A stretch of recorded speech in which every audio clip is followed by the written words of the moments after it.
When I was in elementary school, two instances always come to mind in regard to being trans.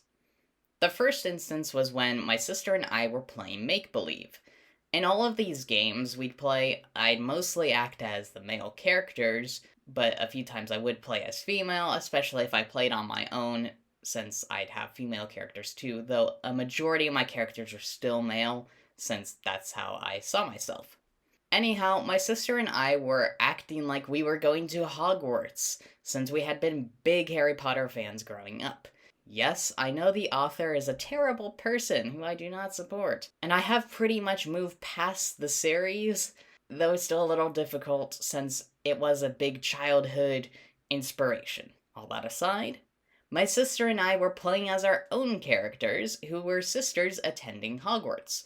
We happened to get into a duel with Malfoy, since Malfoy was the bad guy. One of his spells hit me, and I was like, I'm a boy now!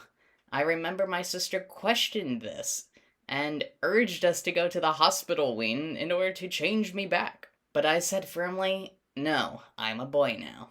This was the only time my sister questioned my gender. Moving forward, despite neither of us ever talking about it again, I never officially came out about it. She just seemed to know and accept me. The second instance happened when I was in 5th grade. There was a news report on TV about a female person who transitioned to being male. That was when I realized that changing genders was possible. And I remember vividly saying to myself, that's going to be me one day. That was my goal, to go from female to male. I would magically do it. Of course, I didn't know what was actually involved or how to go about it, but I knew I would accomplish this.